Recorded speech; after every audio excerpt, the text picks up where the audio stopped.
est resté impassible toute la durée de son procès, y compris à l'énoncé du verdict. Sylvain Joanneau, le père de Mathis, écope de 20 ans de prison ferme. L'affaire du petit Mathis remonte au 4 septembre 2011. À l'époque, Nathalie Barré et Sylvain Joanneau, divorcés depuis 4 ans, partagent la garde de leur fils. Mais alors qu'il a passé le week-end chez son père, celui-ci ne le ramène pas au domicile de son ex-femme, comme il l'avait toujours fait. À partir de cette date, Nathalie n'a plus aucune nouvelle de son fils et à ce jour, son père refuse toujours de dire où est Mathis. Quel que soit le nombre d'années que M. Joanneau passera en prison, ça ne me redonnera pas Mathis de toute façon. Moi, je continuerai mon combat pour retrouver mon petit garçon. Mathis a 12 ans aujourd'hui. Voilà à quoi il ressemblerait selon le FBI. Histoire douloureuse que celle de Nathalie. Bonjour Nathalie, bonjour. Merci d'être avec nous. Cela fait 4 ans qu'à chaque seconde qui passe, vous vous demandez où est votre fils Mathis, qui donc a 12 ans aujourd'hui. Oui. Qu'est-ce que vous ressentez chaque fois que vous revoyez ces images dans les médias? Ce que je ressens, c'est beaucoup de douleur. Surtout les photos où Mathis est petit. C'est aussi le temps qui passe trop... il y a 4 ans maintenant. Surtout la dernière image, le portrait vieilli qu'on a réussi à avoir. Hein. Donc ça, c'est un portrait vieilli. Et j'avoue que c'est un portrait extrêmement bien réussi. Est-ce que c'est réellement Mathis maintenant? Je ne sais pas. Mais en tout cas, je pense que ça s'en rapproche bien. Oui. Alors Frédéric Farigou, l'une de nos psychothérapeutes, et Maître Gégère, notre avocat pénaliste, sont avec nous pour nous apporter leur éclairage sur cette affaire. Bonjour à tous les deux. Bonjour. Merci d'être là. Maître Gégère, un mot sur cette disparition sans précédent. Oui, c'est pourquoi sans précédent? C'était cette espèce de revendication de dire je ne te dirai pas où il est et quoi qu'il arrive, tu ne verras plus ton enfant, avec en plus des comportements. On lui a dit des choses sur sa mère à cet enfant qui étaient absolument irréversibles, irrémédiables, abominables. Le père a dit que sa mère était morte, donc oui. C'est vraiment des choses abominables. Et c'est vrai qu'il est là rare que la justice aille jusqu'au bout de cette logique-là qui consiste à poursuivre et condamner la personne pour séquestration et enlèvement et séquestration, ce qui signifie qu'en fait, il a perdu en quelque sorte le titre de père. C'est-à-dire qu'il est poursuivi et condamné comme si c'était un kidnappeur tiers. Oui. Et on ne prend absolument pas en considération le fait qu'il était le père de cet enfant. Et il a été condamné le plus lourdement que la loi permette, puisque la peine maximale encourue, on a entendu dans le reportage qu'il a été condamné à 20 ans de réclusion criminelle, c'est la peine maximale encourue pour ce crime. Frédéric, pour une mère, il n'y a rien de pire que de ne pas savoir ce qu'est devenu son enfant? Je ne vois pas ce qu'il peut y avoir de pire. C'est une torture psychologique permanente. La vie est mise en sursis. Et on est incapable de profiter de quoi que ce soit. C'est-à-dire qu'on a un vide devant soi, avec des questionnements. On peut alterner entre l'espoir et le désespoir, entre des projections, on projette le pire comme le meilleur, et avec tous les sentiments terribles qui peuvent traverser Nathalie et sa famille, c'est-à-dire des sentiments d'angoisse, des sentiments de désespoir, mais aussi de culpabilité, d'impuissance aussi face à cette situation et face à ce silence terrible du père. Vous ressentez tout ça? Oui, complètement. Capable de profiter de quoi que ce soit? Alors, je n'irai pas jusque-là. La vie, malgré tout, continue. Et on essaye de profiter le maximum avec notre entourage et nos amis. Donc, on fait un choix à un moment donné. C'est-à-dire, on se bat. En tout cas, moi, j'ai décidé de me battre et de rester debout. Et... parce que je me dis que si je retrouve Mathis, il faut qu'il retrouve la maman qu'il a quittée. Donc pour moi c'est essentiel de tenir, mais il faut savoir aussi que j'ai un entourage qui m'aide beaucoup dans ce combat. Donc je ne suis pas seule. Et c'est important d'avoir cet entourage. Oui. Alors on va remonter ensemble le fil du temps jusqu'en juin 2001. Vous étiez divorcée? J'étais divorcée, oui. Avec 2 enfants? Oui. De quel âge? Thomas avait 14 ans et Vincent avait 16 ans. Comment avez-vous fait la connaissance de Sylvain Joanneau? Le Alors, père de Mathis, donc. c'était- Celui qui deviendra le père de Mathis. Voilà, c'est ça. C'était un soir de fête de la musique. Et puis sur Internet, voilà, j'ai contacté Sylvain Joanneau. Je me suis dit, bah, pourquoi pas. Sur un site de rencontre. Oui. Et puis on a commencé à passer la soirée ensemble. On a dansé, on a beaucoup parlé. C'était Et sympa. vous êtes plu quoi. Oui, bien sûr. Physiquement, Ouais. plus Ouais, jeune ouais. que vous. Plus jeune. Tout le mois de juillet, on a fait beaucoup de sorties, on a passé beaucoup de temps ensemble. Et puis, on a décidé en septembre de s'installer dans mon appartement. Mhm. Oui. Ça se passait bien avec vos enfants? Alors, ça a été très vite problématique. Mhm. Vincent et Thomas ont accepté dans un premier temps parce qu'ils voyaient que j'étais heureuse, que j'étais amoureuse et qu'ils étaient contents aussi de me voir comme ça. Mm. Sauf que quand il est arrivé à l'appartement, très vite se sont installées des règles. Et ils ont très très mal vécu ce genre de règles. Au point d'ailleurs que Sylvain se soit fait interner à l'époque, Oui. pas subir tout ça. Bah, en fait, il me disait que c'était pour se protéger et au final, c'était surtout un chantage affectif, hein, je pense. D'ailleurs, c'était pas la première fois apparemment qu'il y était allé, puisqu'il y a une infirmière un jour qui l'a reconnu en lui disant Monsieur Joanneau, c'est pas en faisant ça que Madame Barré va se séparer de ses 2 premiers enfants, quoi. C'est pas de cette façon-là. Et là, je me suis retrouvée face à Sylvain Joanneau qui a été complètement recroquevillé, qui pleurait, qui était... Donc en laissant supposer que c'était de la faute aux enfants. Voilà, D'accord. c'est ce qu'il disait en tout cas. C'est que c'était la faute de mes enfants. On va accueillir votre fils aujourd'hui, qui a 30 ans aujourd'hui, il est avec nous. Et il va venir nous rejoindre.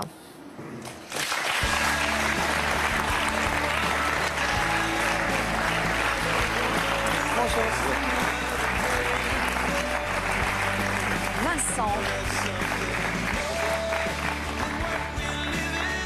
Vincent, c'est la première fois que vous vous exprimez sur cette affaire, je crois. Ouais, c'est effectivement la première fois que je fais un plateau de télévision et pour parler de cette affaire-là.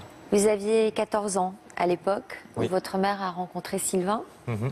Quel souvenir vous gardez de lui? Au départ, quand j'ai vu Sylvain, tout premiers abords, il me paraissait très, très ouvert, très, très joyeux, très, très enchanté, etc.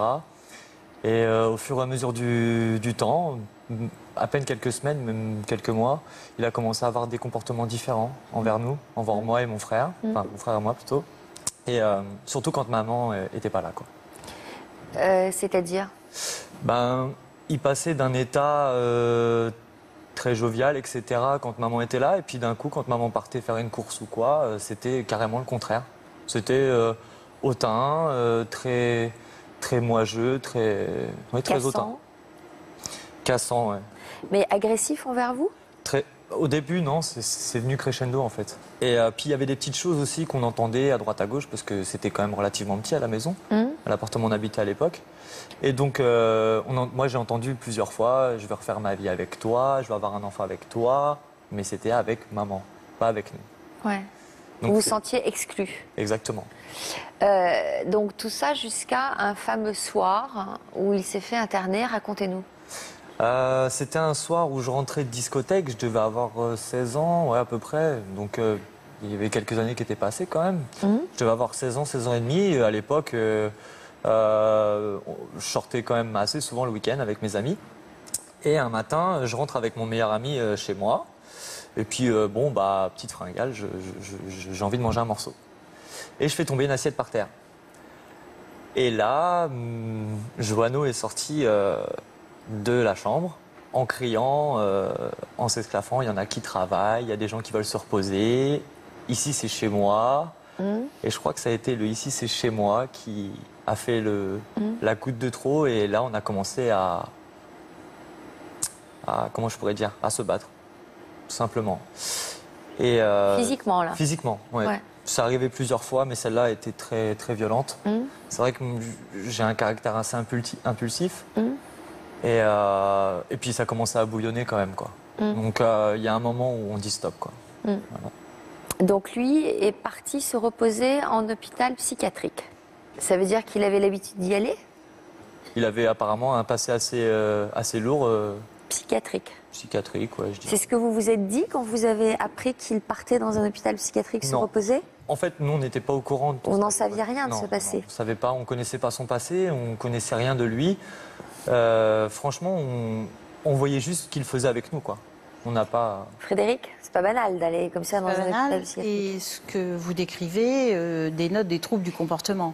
C'est-à-dire qu'avec un psychisme qui fonctionne de manière très rigide, qui est binaire, qui ne supporte pas la contradiction, qui ne supporte pas le moindre conflit, le moindre stress, et l'incapacité de gérer ce genre de situation amène sans doute à un effondrement psychique. Donc soit les barrières sont là, les digues défensives sont là, soit elles s'effondrent. Et du coup, elles s'effondrent.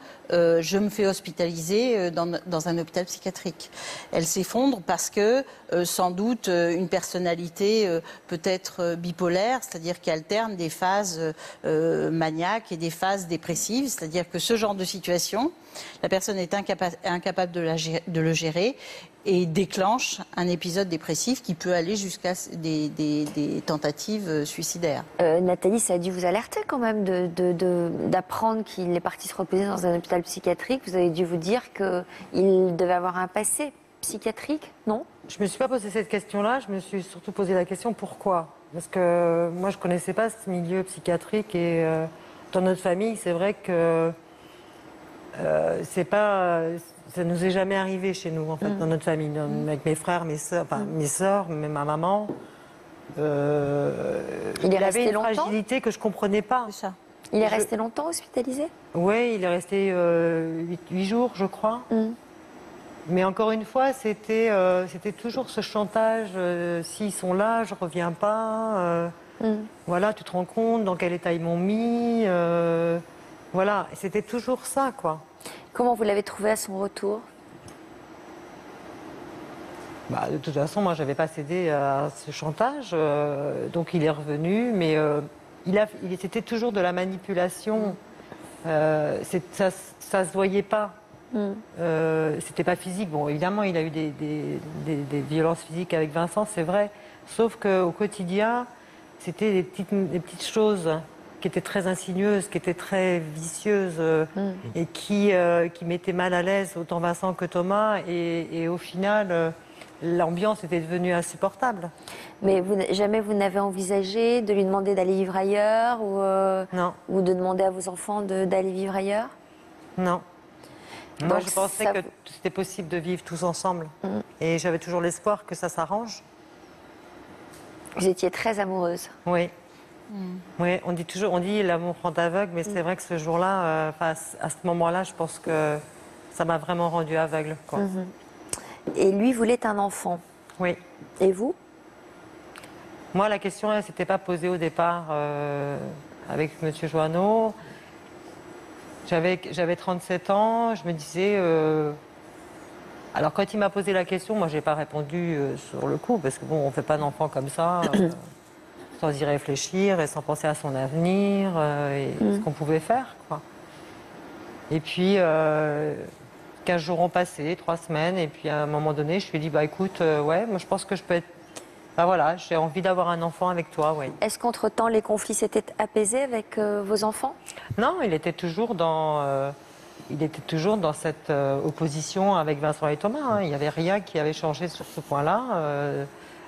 Donc, il est allé jusqu'à demander à une assistante sociale de venir à la maison, de lui expliquer que Vincent était violent avec lui, que c'était... Et vous, ça vous a pas alerté? Parce que parfois, en tant que le statut de mère prend le dessus.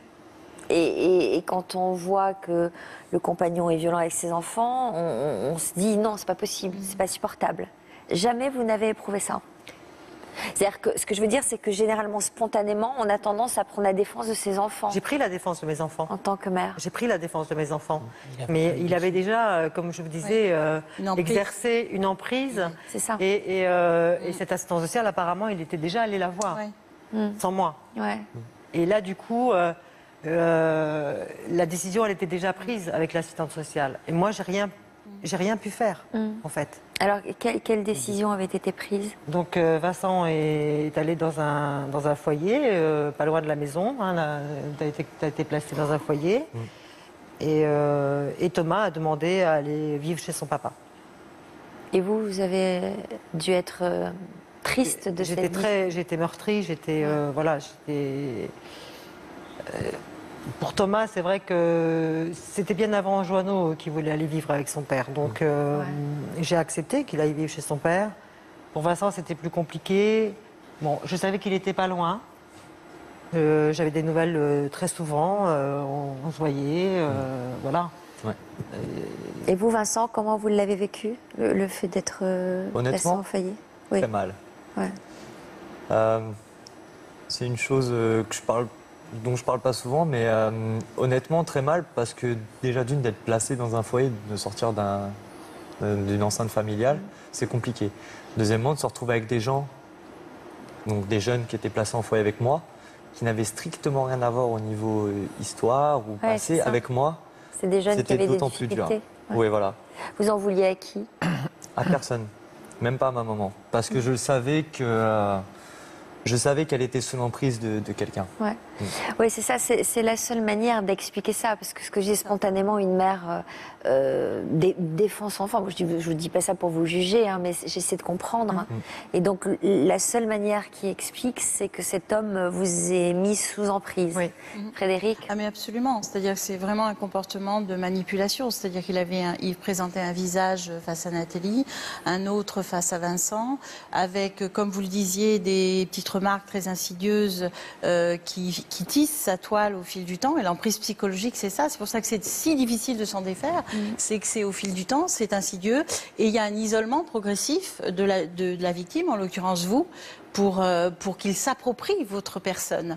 Donc cet isolement, c'est difficile à un moment donné de réaliser dans quel système je suis. Vous avez dit quelque chose de très important, c'est-à-dire qu'on ne connaît pas, quand on ne connaît pas ce genre de personnalité, on ne sait pas que ça peut exister.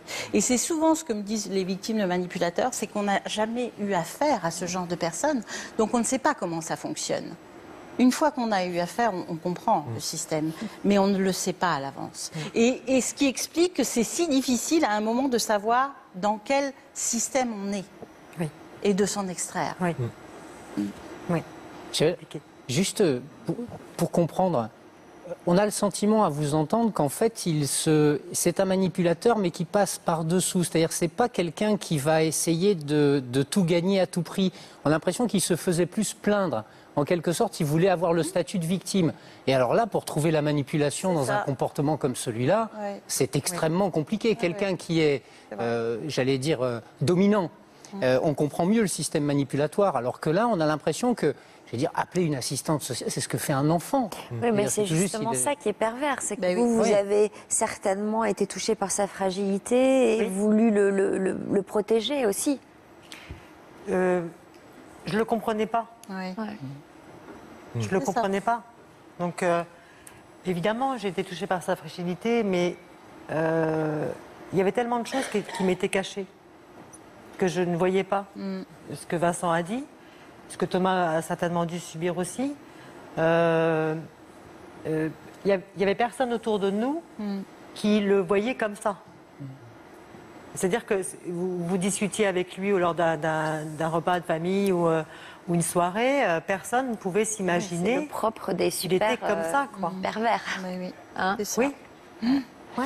Alors, vous avez fini par vous marier avec lui Oui, en 2003. c'est ça, en avril, oui. Et 2 mois plus tard, le 20 juin, vous donniez naissance à Mathis. Oui. Quel genre de père était-il au début? Il devait être ravi d'avoir cet enfant. C'était un très très bon père, hein. Il était très aimant. Mathis était un petit bébé facile, très joyeux, très facile à vivre. Son père l'adorait. Comment vous l'avez vécu, vous, l'arrivée de Mathis? C'est un sujet délicat pour moi. Vous avez dû ressentir Moi, c'est un syndrome d'abandon là, dans votre foyer, non? Non, même pas en fait. Même Justement, pas. pour moi, c'était plutôt de la joie dans tout ça en fait pour moi. Mathis, De la joie de quoi? de la joie quand Mathis est arrivé. Pour Ouais. moi, c'était plutôt un sentiment de joie. Ouais. J'ai toujours considéré comme mon petit frère. Mm. Je le considérais toujours comme mon petit frère. Pas de jalousie? Pas de jalousie aucune. Bon, j'étais déjà assez mûr à l'époque quand Mais il est venu, donc, même vous vous sentiez pas abandonné dans votre foyer? En fait, Non. je me suis pas senti abandonné. Je me suis surtout senti pas abandonné, mais une espèce de mise à l'écart, mais pas abandonné, parce que ma mère quand même faisait les démarches pour que je revienne à la maison et pour qu'on puisse vivre en famille. Donc ça m'a toujours conforté. Qu'est-ce que vous avez de tatoué sur vos doigts? C'est un tatouage pour Mathis que j'ai fait il y a 2 ans, je crois. C'est patience. Parce que je pense qu'après sa disparition, je pense que la patience aurait été le maître mot. Attendre toutes ces années depuis sa disparition. Il y a beaucoup de tatouages que j'ai qui le représentent. Pour moi, c'était une façon d'exorciser un peu aussi cette disparition, ce tatouage. Dans mon métier, on se fait beaucoup tatouer. Je suis artiste tatoueur, mais on se fait beaucoup tatouer. Vous-même, vous êtes artiste tatoueur. Oui.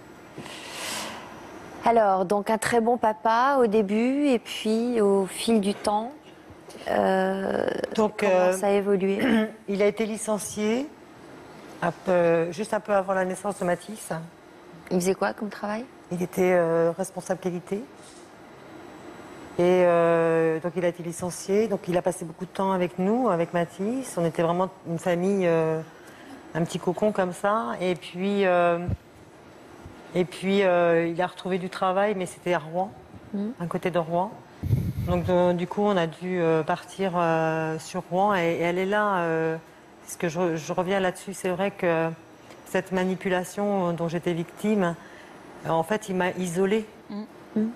Il a fait en sorte que de trouver du travail ailleurs qu'à Caen pour m'isoler de mes enfants et de m'isoler de ma famille. C'est une grande technique, Oui, c'est une grande absolument. pratique. C'est une manière de... À partir du moment où il y a moins de contradictions autour, de gens qui peuvent alerter sur la manipulation, c'est plus difficile d'en sortir. Donc c'est effectivement une des principales caractéristiques de la manipulation, c'est qu'on isole sa victime. Et à ce moment-là, comment ça se passait dans votre couple? C'était très difficile, il a changé. Il était plus ouvert justement sur cette manipulation, parce qu'il n'y avait plus de témoins du coup. Il n'y avait plus personne autour de nous. Donc, donc il travaillait beaucoup. Moi, je me suis retrouvée donc toute seule avec Mathis. En quoi il a changé? Il était plus... ses phases de dépression étaient plus importantes. Il était extrêmement dur avec Mathis. Très... il lui donnait une éducation assez stricte. Que vous aviez du mal à supporter? Oui, parce que moi, je n'ai pas donné la même éducation à mes enfants. Mais il disait toujours, oui, mais de toute façon, quand on a eu Mathis, tu avais accepté que c'était moi qui gérais le fait de l'éducation, de l'éduquer de cette façon-là. Pourquoi tu reviens sur cette parole que tu m'as donnée? Je dis, mais Mathis, on l'a fait à deux. Donc, si on peut discuter sur la façon dont on l'éduque, on est tous les deux, quoi. Je ne suis pas seule, ni toi, tout seul, quoi.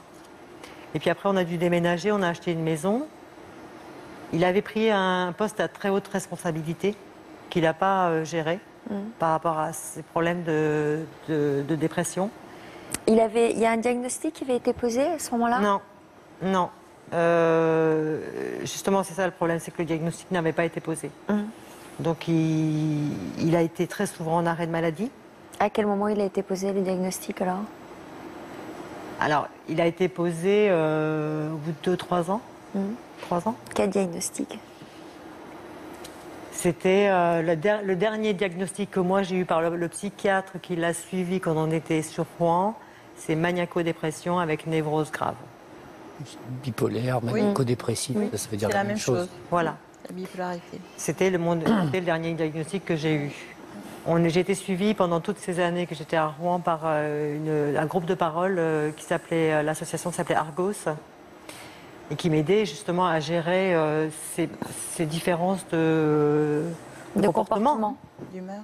Qui passait de phase hystérique à des dépressions profondes. Il y a quelque chose quand même qui a été extrêmement difficile pour moi, c'est qu'un jour je me suis opposée, c'était toujours par rapport à Vincent et à Thomas, je m'opposais énormément à lui, ça, je ne lui cédais pas là-dessus. Et un jour, je me suis tellement opposée à lui, il s'est allongé dans la chambre de Mathis. Il était comme mort et il n'a pas bougé de la journée. Il était allongé, inerte. Donc j'ai appelé les urgences, j'ai appelé son psychiatre qui m'a dit attendez un peu, il va peut-être revenir à lui. À 18h, j'en pouvais plus, j'ai rappelé les urgences qui sont Et venues il chercher. était inanimé? Oui. Et Comme je sentais s'il toujours était son pouls, évanoui. mais oui. Et alors? Ils ont dû le descendre avec une chaise parce qu'il était incapable de descendre les étages seul. Comme dans un état de choc? Je ne sais pas comment on peut qualifier. Je pense que le conflit avec vous a dû être tellement intolérable qu'effectivement, ça l'a fait basculer dans une phase dépressive très, très sévère. Ouais. À tel point qu'il était en état de ne plus pouvoir rien, Voilà. plus d'avoir de réaction.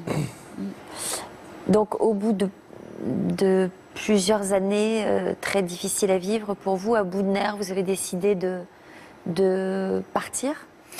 Oui, j'ai décidé de partir parce qu'on était en danger avec Mathis, psychologiquement. Moi, j'étais détruite. Mathis, il était jeune encore, Mathis, mais j'avais du mal à gérer Mathis dans l'état psychologique où j'étais. Et son père lui adressait plus la parole, ni à moi d'ailleurs. On vivait comme des étrangers. Il avait investi le dernier étage de la maison et en fait, nous, on était au rez-de-chaussée et au premier et tout le monde vivait comme ça, quoi. Mais il nous parlait pas, quoi. Et le jour où je lui ai annoncé que je le quittais, il m'a fait signer un contrat qui stipulait que j'avais l'autorisation de quitter le domicile conjugal, mais que en contrepartie, je ne devais en aucun cas lui réclamer une pension alimentaire et que c'était à moi de gérer le fait qu'il voyait Mathis ou pas. Ça n'a aucune valeur. Et en fait, là, j'ai été extrêmement... j'ai commencé par aller vomir dans les toilettes et puis j'ai signé le contrat. Je ne savais pas trop... Je faisais presque 10 kilos de moins que maintenant. J'étais à bout, c'était le cauchemar. C'était un cauchemar. Je me suis dit, mais il est en train de monnayer son fils. Mais ça a une valeur juridique, un Aucune. contrat comme Aucune. ça Non, signer on fait des choses quand même pour essayer de blinder ce genre de comportement. Déjà, il y a une chose que les gens pensent, c'est qu'il y a une espèce de lien entre je paye la pension, donc je peux voir mon enfant, ou puisque je ne paye pas la pension, je ne vais pas voir mon enfant. Ça, c'est déjà une erreur fondamentale. L'autre erreur consiste à imaginer qu'on puisse négocier ou compromettre sur les besoins essentiels d'un enfant.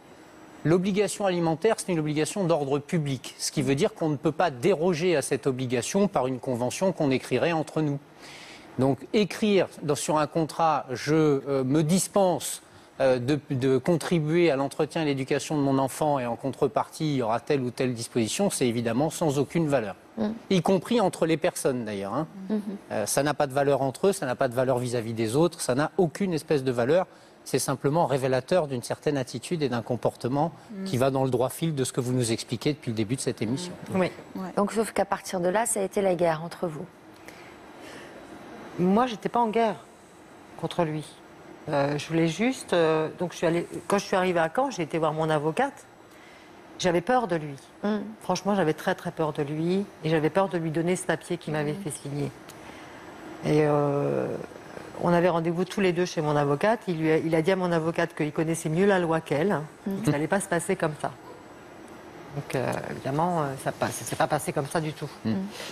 Donc, il lui a ordonné de sortir. Et, il allait se débrouiller tout seul pour trouver son avocat. Et elle me dit, mais donnez-moi ce papier que vous avez dans votre sac, quoi. C'est quoi ce contrat? J'avais tellement peur que je lui ai donné au final, mais j'avais eu la trouille de ce que pouvait avoir comme impact ce contrat. Et bah oui, je l'ai vu l'impact, hein, parce qu'il en parle encore. Hein. Même au procès d'assises, il en parle. Je l'ai trahi. Je l'ai trahi et il en est encore à ce contrat que j'ai signé. C'est... Et parce qu'il est au-dessus de tout ça. Il est au-dessus des lois. Elle vous a dit, l'avocate, que ça n'avait pas de valeur. Oui, mais connaissant Joanneau... Mais c'est pas la loi des hommes qui l'intéresse, c'est sa loi à lui, celle qu'il a essayé de mettre en place sur tout ce petit monde. Oui. En fait. Oui, c'est ça. Et voilà. Et là, du jour où il a su que j'avais donné ce contrat à mon avocate, ça a été infernal. Il me faisait suivre. Il menaçait les personnes qui gardaient Mathis le soir à mon appartement quand je travaillais. Il allait régulièrement dans les services sociaux pour alerter sur le fait que Mathis était en danger avec moi. Je me suis retrouvée devant un juge pour enfants. Ça a été 6 ans de combat pour faire comprendre aux affaires familiales que j'avais un énorme problème avec M. Joanneau. Que, en aucun cas, je voulais le couper de son fils, mais je voulais qu'il ait une garde encadrée. Oui, médiatisé. Oui.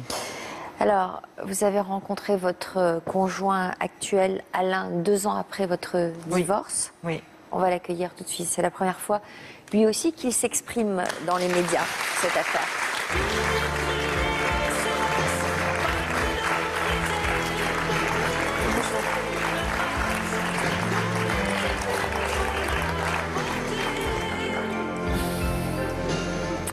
Alors Alain, merci d'être là déjà. Oui.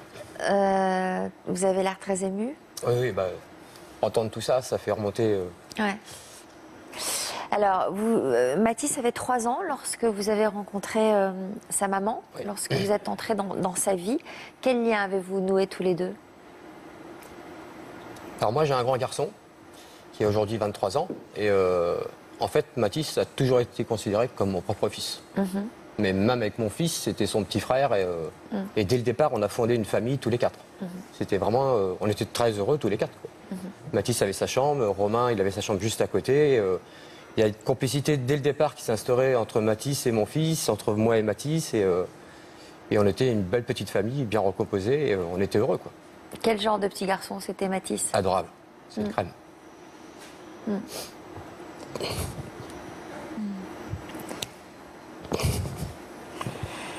À l'automne 2010, alors que Mathis a 7 ans, il refuse de plus en plus d'aller chez son père. Il vous raconte ce qui se passe le week-end chez son père? Alors, non, il était plutôt discret sur ce qu'il faisait avec son père. On ne savait pas trop les choses. Je les sentais, en fait. Sauf qu'un jour, il est rentré à la maison et il avait les cheveux, je dirais, massacrés. Il avait, son père avait décidé de lui faire des espèces de dessins, vous savez, que les adultes consentants font sur leurs cheveux. Là, chacun, voilà. Oui. Sauf que Mathis, il avait 6 ans. Et que, pour moi, c'était une sorte de... Il pouvait m'atteindre par Mathis, en fait, c'est ça. Il pouvait m'atteindre par Mathis. Et à un moment donné, il me dit, j'ai l'impression, maman, que tu es en colère après moi.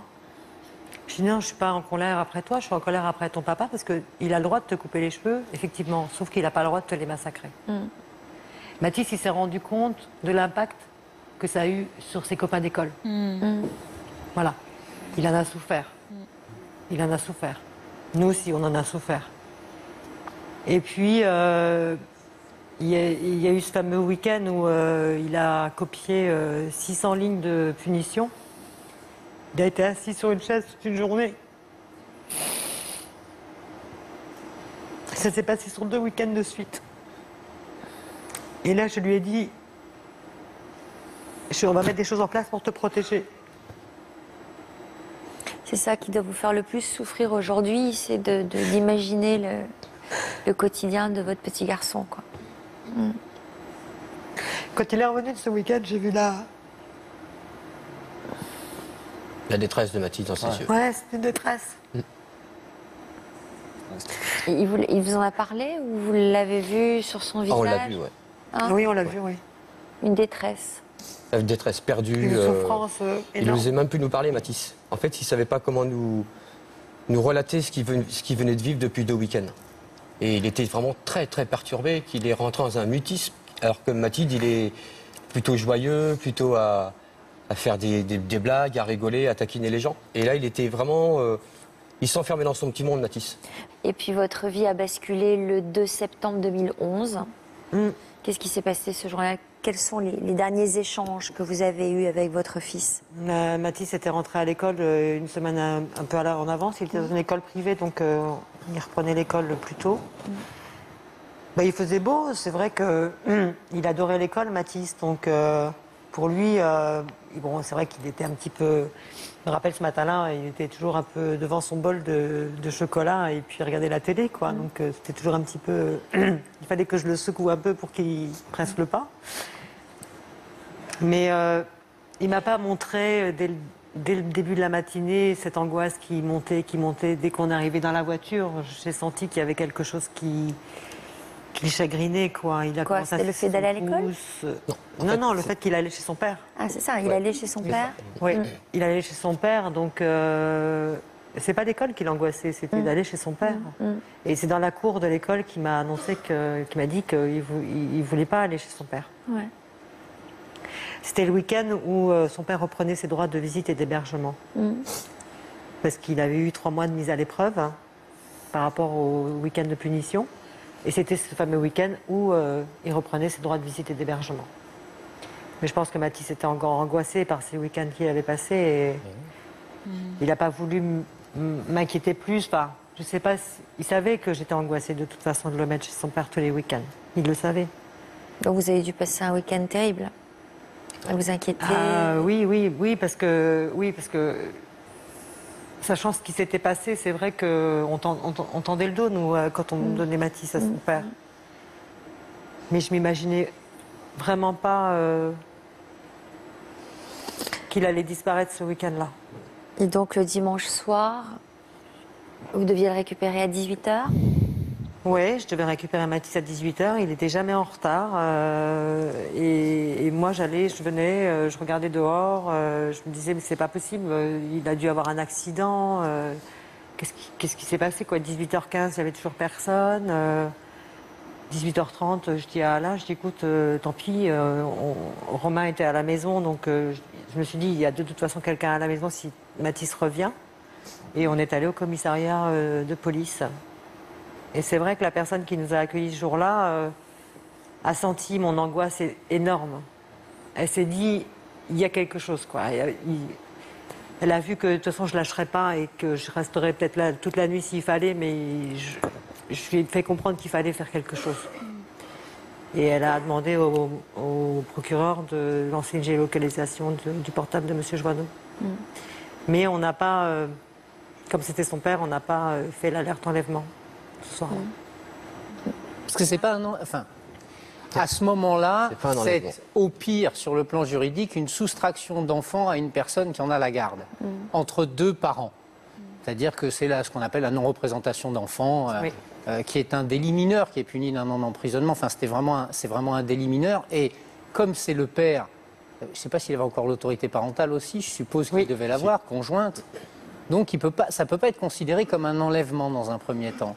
Et c'est, je trouve, déjà un extraordinaire réflexe de la part du procureur que d'accepter de considérer que c'était déjà quand même une disparition un peu inquiétante, puisqu'il a accepté de procéder à une réquisition pour faire la géolocalisation du portable du père, c'est-à-dire pour savoir un peu où il était. Donc c'était déjà aller au-delà de ce que vous auriez pu avoir comme réponse, j'allais dire, classique. Voilà. Quelles découvertes les policiers ont-ils faites dans les jours qui ont suivi?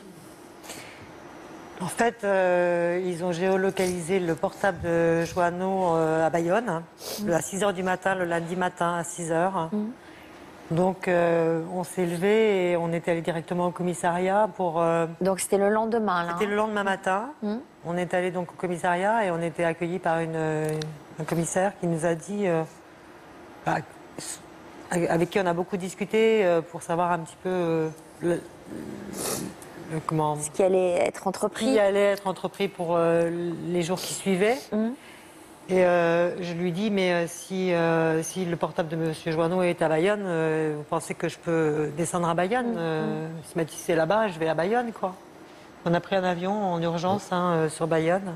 Et en fait, tous les policiers sur Bayonne étaient au courant.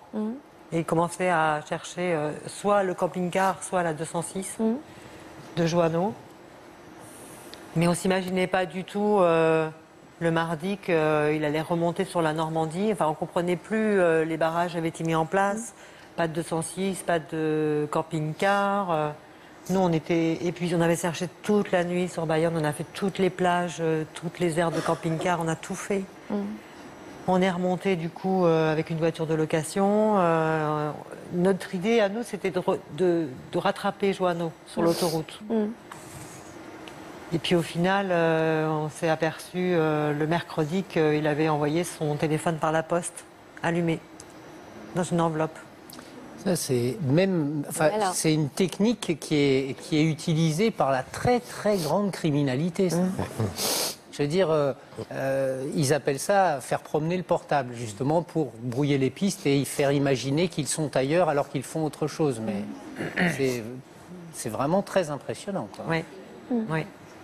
Et donc, les parents de Joanneau ont reçu le portable le mercredi matin avec le courrier qui disait qu'il allait disparaître, qu'il ne fallait pas lui en vouloir, qu'il était parti avec Mathis et qu'il aimait ses parents. On n'a pas eu d'informations autres que celle-ci, le mercredi en tout cas. Et ce sont les parents qui vous ont appelé pour vous le dire? Non. On les a croisés dans le hall du commissariat. Alors Vincent, vous êtes investi rapidement dans l'enquête à votre manière pour tenter de retrouver votre petit frère. Avec quels moyens?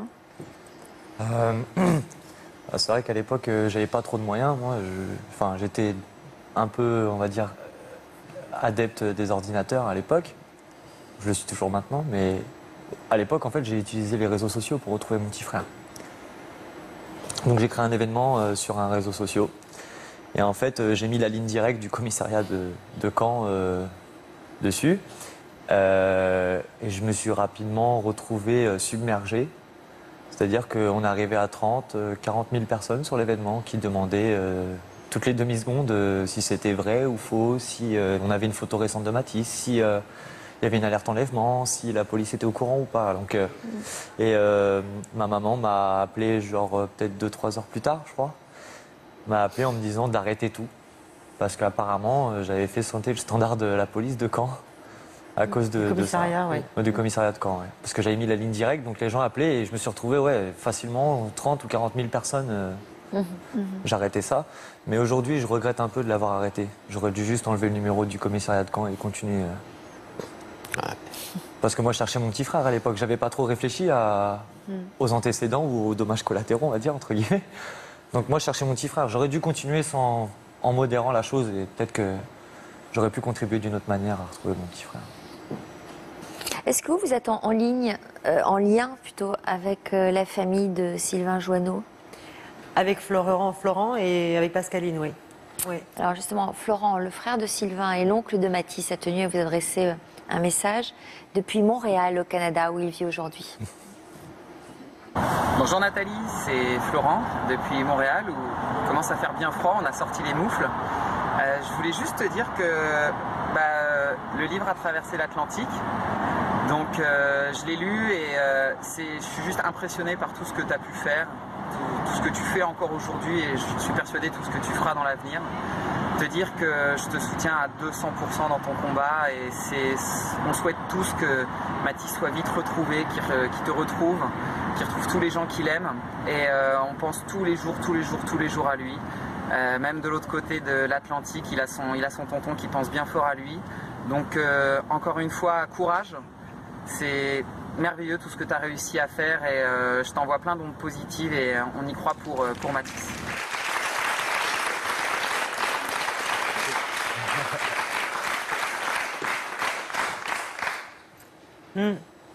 Il est adorable, Florent.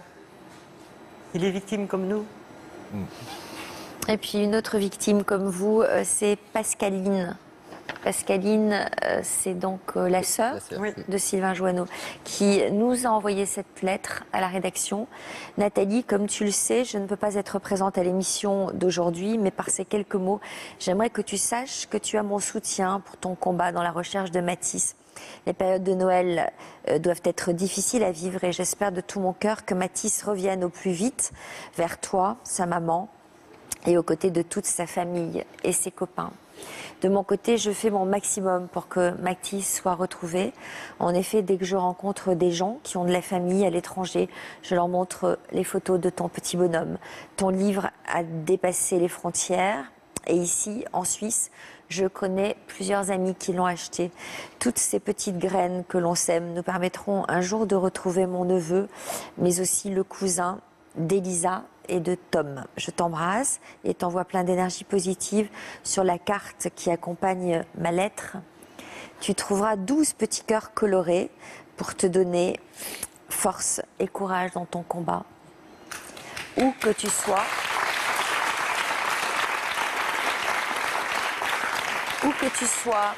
Mathis, je t'aime et je pense très fort à toi. Pascaline. Merci. Merci, Pascaline. Ils connaissaient tous les deux, le frère et la sœur, les difficultés psychiatriques de Sylvain? Oui. Oui, surtout sa sœur, Pascaline. Mais c'était un sujet tabou. En fait, ils n'en parlaient pas, quoi. 3 mois après, Sylvain Joanneau a été arrêté, mais seul. Oui. Où l'a-t-on arrêté? Il avait donné rendez-vous à son ex-compagne à Villeneuve-les-Avignon. Il lui avait envoyé donc un courrier en lui demandant de ne pas évidemment donner ce courrier à la police et en lui disant qu'il devait se retrouver à Villeneuve-les-Avignon, je crois que c'était aux alentours du 19 décembre, et qu'elle devait, dans son voyage, récupérer la somme entière de toutes les pensions alimentaires qu'il m'avait versées, au centime près. Et qu'elle devait aussi pallier à toutes les dépenses qui seront engagées pour ce voyage et ses retrouvailles. C'est en gros ce qui était marqué sur le courrier. Et avec les policiers, on s'est dit, c'est étonnant quand même, on n'y croyait pas trop. Elle a donc appelé la police? Elle a été portée le courrier à la police. Porté le courrier à la police. Et nous, on s'est dit, on n'y croyait pas parce que s'il est en cavale avec Mathis, pourquoi donner un rendez-vous c'est vrai que c'était un peu étonnant. Malgré tout, on s'est dit, on va y croire. Et donc, toute la région de Villeneuve-les-Avignon a été alertée. Et tout le monde était au courant de sa venue sur Villeneuve-les-Avignon. Et c'était un travailleur social qui l'a trouvé sur un chemin de Saint-Jacques-de-Compostelle. Et c'est là qu'il a appelé le commissariat et qu'il a alerté le fait que M. Joanneau était sur Villeneuve-les-Avignon. Et alors, pourquoi il était seul? Qu'est-ce qu'il a donné comme explication? Il n'a donné aucune explication. Depuis ce jour-là, il ne parle pas. Il donne pas d'explication. Quelle est votre conviction à vous? Ma conviction, c'est qu'il a confié Mathis à des tiers et qu'il a dû payer ces gens. Je pense. Ça vous soulage d'imaginer ça? C'est... comment je pourrais vous dire? C'est pas un soulagement, c'est que j'y crois réellement. J'y crois vraiment. Je pense réellement qu'il a confié Mathis à des gens. On ne peut pas de toute façon s'imaginer le pire. Si on veut, en tout cas si moi je veux avancer dans mes recherches et pour retrouver Mathis, je dois juste m'imaginer qu'il est heureux. Garder un espoir. Ouais. Est-ce que cette affaire, elle a eu un impact considérable sur votre santé? Oui. J'ai été malade, j'ai eu 3 cancers. Les cancers de quoi? Un cancer du côlon, un cancer du foie et un cancer du rein. J'en parle pas beaucoup parce que c'était une période extrêmement difficile. Parce qu'il a fallu, pendant toute cette période-là, que j'intériorise la douleur que j'ai pour Mathis pour me battre contre la maladie. Ça a duré longtemps? J'ai arrêté de travailler pendant 3 ans. Avec des traitements lourds? Oui, la chimiothérapie, des hospitalisations, 3 opérations. Aujourd'hui, comment vous allez? Ça va. Ça va. Oui, je m'en suis sortie. Frédéric? C'est vrai que les causes de cancer sont toujours multifactorielles, mais là, on ne peut pas s'empêcher de se dire qu'effectivement, toutes les émotions négatives que vous avez gardées à l'intérieur de vous, elles vous ont aussi détruite en partie.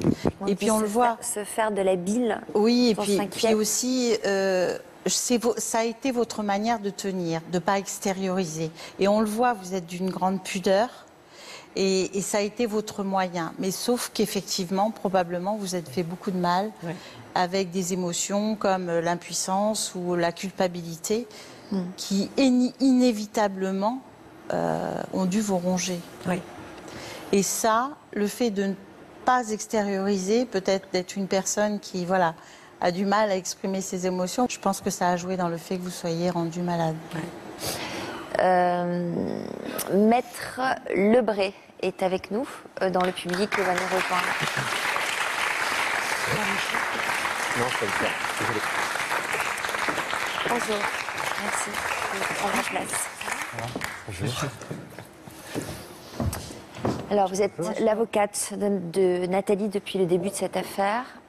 Vous avez ensemble mené un long combat, difficile. Quelle est la particularité de cette affaire ? Il y en a plusieurs. La première particularité qui saute aux yeux, c'est que, à ma connaissance, à la connaissance de pas mal d'intervenants judiciaires, c'est l'une des seules affaires d'enlèvement d'enfants qui ont conduit le père à ne plus être avec l'enfant. C'est-à-dire que d'habitude, les pères qui enlèvent leur fils ou leur fille, c'est pour rester avec leur enfant. Et dans cette histoire, Joanneau a été retrouvé sans Mathis et sans réellement de projet ou d'éléments concrets qui nous permettraient de penser qu'il allait retrouver Mathis par la suite. Est-ce que vous aviez espoir qu'il parle ? On a toujours eu espoir qu'il parle dès son arrestation. Ces espoirs ont été vite déçus parce que quand il a été arrêté, il a été tout de suite transféré et présenté au juge d'instruction puisque il était sous un mandat d'arrêt, donc il fallait que le juge d'instruction qui avait émis le mandat le reçoive tout de suite. Il n'a pas été interrogé par la police et dès sa présentation devant le juge d'instruction, il a bien voulu parler de lui mais certainement pas de Mathis et ça a duré jusqu'au procès. Où en est l'enquête aujourd'hui ? Alors, il y a une information judiciaire qui est toujours en cours, qui est une information qui a été ouverte pendant l'enquête principale pour homicide contre X. Donc, c'est-à-dire que le juge enquête sur le cas éventuel du décès de Mathis. Ça permettait aussi, pendant l'enquête contre Joanneau, de faire des recherches éventuellement d'un enfant qui serait décédé. Et cette enquête est toujours ouverte. Elle permet de rechercher Mathis vivant ou mort, mais bien évidemment vivant. Et il y a des actes d'investigation. On reprend tous les actes d'enquête qui ont été effectués avant, on les relit, on vérifie les choses, on cherche de nouvelles pistes. On profite des événements médiatiques pour faire des nouveaux appels à témoins, pour tenter de réveiller des souvenirs chez des gens qui auraient pu croiser Joanneau ou Mathis. Marc ? Oui. C'est extrêmement difficile tout ça et c'est bien de montrer à quel point parfois notre profession nous sort des prétoires pour rentrer dans l'humain. On est une des rares professions à prêter serment d'humanité et là il y a vraiment une nécessité d'humanité pour pouvoir accompagner des gens qui souffrent à ce point. C'est pas seulement s'occuper, j'allais dire, de l'intendance, c'est aussi faire en sorte qu'une mère puisse accepter l'idée qu'une information va être ouverte sur le potentiel meurtre de son fils parce que c'est le meilleur moyen d'aller au plus vite, parce que c'est le meilleur moyen d'avoir tous les moyens d'investigation possibles et imaginables. Mais bon, si vous ne le discutez pas, ça, si vous ne préparez pas les gens à comprendre pourquoi on fait comme ça, mais les gens s'effondrent. Donc je veux dire, c'est vraiment un travail aussi passionnant que compliqué. Voilà. Oui, c'est vrai qu'il faut... Alors, c'était pas très difficile avec Madame Barré d'expliquer les choses, de poser les choses à plat, d'expliquer la procédure parce qu'elle est tout à fait apte à comprendre les subtilités procédurales et les difficultés matérielles aussi, parce qu'on s'est heurté quand même à pas mal de lenteur. Mais il est vrai que je lui ai toujours indiqué que, de toute façon, plus le temps passe et plus cette affaire est urgente au final. Plus il est urgent de retrouver Mathis. Donc, bien évidemment, à chaque événement, à chaque évolution de la procédure, à chaque fois qu'on avait des choses dans l'enquête, Nathalie Barré prenait attache avec moi, soit parce qu'elle l'avait appris avant moi, soit parce que moi j'en avais été avisée et on a toujours été en contact très régulier sur cette affaire. Alors, vous venez de sortir un livre qui s'intitule « Il m'a pris mon fils ». Ça vous a aidé, j'imagine, d'écrire cette histoire ? Oui, beaucoup. C'était devenu évident, en fait, de faire ce livre. Déjà pour faire ma propre thérapie, pour poser toute l'histoire sur des lignes, et puis pour Mathis. J'ai eu beaucoup de mal à... La plus grosse difficulté que j'ai rencontrée pour ce livre, c'est la chronologie des choses, les dates, parce que c'est un tourbillon en fait, et il y a tellement de choses qui se sont passées depuis 4 ans. qu'on oublie un petit peu aussi toutes les dates qui sont avant la disparition de Mathis et puis ensuite après. Donc ce qui est bien, c'est que ce travail-là, je l'ai fait avec Franck et que je l'ai posé. Et que du coup, Mathis, il aura cette histoire et il pourra la lire quand il reviendra. Alors il est avec nous, hein, Franck. Bonjour. Depuis le début, vous avez pris cette affaire très à cœur. Vous êtes journaliste. Pourquoi elle vous a autant touché? C'est une histoire qui touche profondément en Normandie, là où nous habitons. Moi, je suis journaliste là-bas, à Caen, en Basse-Normandie. Et je suis sûr que si nous tendions le micro à chaque personne ici dans la salle, chaque personne aurait un avis différent. Mais chaque personne serait touchée par cette histoire. Les personnes pourraient dire « Moi, je suis très pessimiste sur ce qu'a pu devenir Mathis ». Au contraire, d'autres personnes diraient « C'est sûr, oui, effectivement, Monsieur Joanneau a dû cacher l'enfant quelque part ». Mais en tout cas, personne, je crois, personne n'est insensible à cette histoire dans notre bassin de vie, en Normandie. Et en sortant ce livre avec Nathalie, nous nous rendons compte que beaucoup plus généralement, nationalement, en France, effectivement, cette histoire touche. Vous-même, vous avez un fils qui connaissait Mathis? C'est quelque chose que j'ai découvert par hasard. Je travaillais déjà sur cette affaire. Et puis un jour, je me promenais dans le centre-ville de Caen avec mon fils. Et il me dit « Oh papa, regarde, c'est la maman de Mathis. » Elle était en train de fumer une cigarette devant son magasin. Nathalie tenait à l'époque un magasin de jouets en bois dans le centre-ville de Caen. Et du coup, il m'interpelle et je me dis « Mais tu connais Mathis ?» Il fait « Bah oui, évidemment, c'est un copain du centre aéré. » Et là, je me dis « Waouh !» Cette affaire avait déjà, en tout cas, puisque je travaillais sur cette affaire, elle avait déjà un fort retentissement. Et là, je me dis, même mon fils est touché par cette affaire. Et là, je me dis, il faut absolument qu'on le retrouve, cet enfant. Vincent, vous avez lu le livre? Non. Pourquoi? Je connais l'histoire par cœur, je pourrais citer le livre 100 fois sans faire d'erreur. Je pense que le livre, c'est plutôt pour moi une trace laissée dans le temps pour que Mathis, un jour, si jamais on le retrouve ou on ne le retrouve pas, puisse avoir quelque chose de l'histoire qui s'est construite autour de tout ça, de sa disparition. Voilà. Si Mathis nous regarde aujourd'hui, quel message aimeriez-vous lui passer? Mon petit bonhomme, si tu me regardes et si tu me vois derrière cet écran de télé... Ici, là, vous pouvez lui parler, là, voilà, dans la caméra. Il faut juste que tu saches qu'on te cherche partout. Il faut que tu reviennes très très vite à la maison. Je t'aime très fort. Et je passerai, je crois, le reste de mes jours à te chercher. Quoi que tu fasses et où tu sois. Je t'aime. Frédéric, pour soutenir cette famille en détresse? Moi, j'ai beaucoup d'empathie pour vous tous. J'ai été très touchée par vous aussi, Vincent, quand j'ai vu votre émotion, quand on a parlé de Monsieur Joanneau. Je pense qu'il y a des traumatismes aussi et que j'espère que vous vous faites aider pour évacuer. J'ai mis du temps. J'ai mis du temps parce que pour moi, il a pris beaucoup d'années de ma vie. Ouais. Il a pris beaucoup d'années de ma vie. Je parle au nom de mon frère qui n'est pas là aussi, mais il a pris beaucoup d'années de vie à mon frère. Ouais. J'ai aucun remords, mais il y a des choses il y a des démons, bien sûr. Pour moi, il m'a pris la moitié de ma vie. Depuis le moment où j'ai rencontré jusqu'à aujourd'hui, je me dis que malgré tout ça, enfin, moi, de ce que je vois par rapport à ma famille, parce qu'on parle comme ça, on survole, mais il y a eu beaucoup de traumatismes dans ma famille, énormément. Il nous a détruit notre famille. Il nous a tout pris. Il nous a pris nos petits frères. C'est insupportable au quotidien.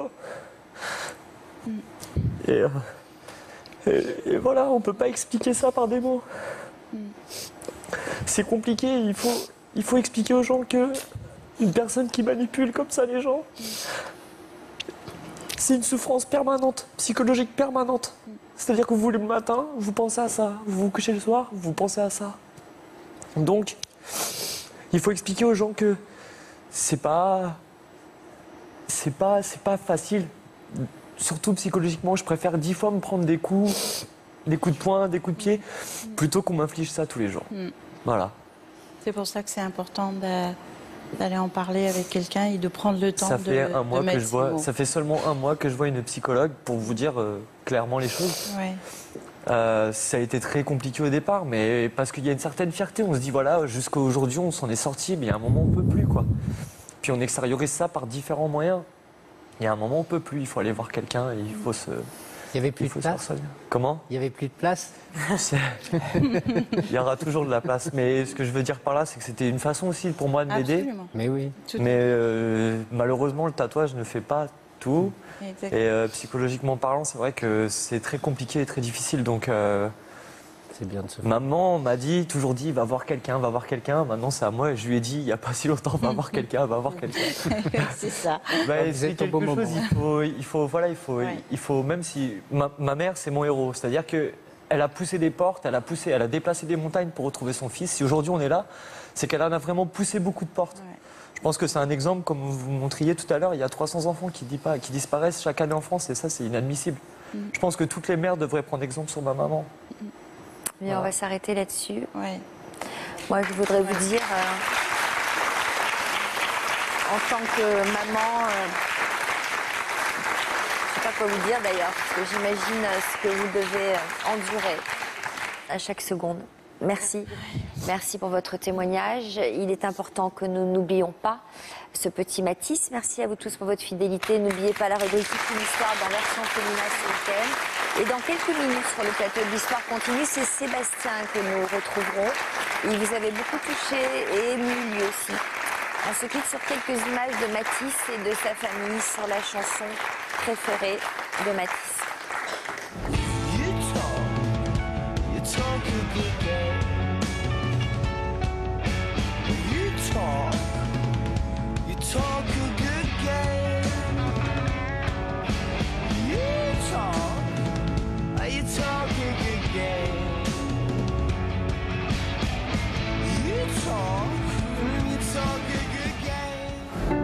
Tout de suite, dans l'Histoire continue, nous retrouverons Sébastien, dont l'histoire vous avait ému. Vers l'âge de 16 ans à peu près, on fait des tests de champ visuel et on voit se développer des ombres, des taches noires. C'est là qu'on se dit, je vais certainement devenir aveugle. Sébastien perdait progressivement la vue, mais il était déterminé à prendre sa vie en main. Et grâce à toute une histoire, une belle opportunité pourrait bien se profiler pour le jeune homme. C'est un travail à temps partiel, c'est un premier pas vers une vie concrète et plus normale. Une belle opportunité, mais aussi une belle rencontre, car une surprise l'attend sur notre plateau. Alors restez avec nous pour ce nouvel épisode de l'Histoire continue. Bientôt, au programme de Toute une histoire. Je suis danseuse contemporaine, moderne jazz. Et vous dansez avec qui en particulier? Depuis ces 3 dernières années avec Beyoncé. Je viens du Kazakhstan. Je suis danseuse soliste du French Cancan au Moulin. Formation classique, pur produit de l'Opéra de Paris, école de danse et cursus très hiérarchique de la maison.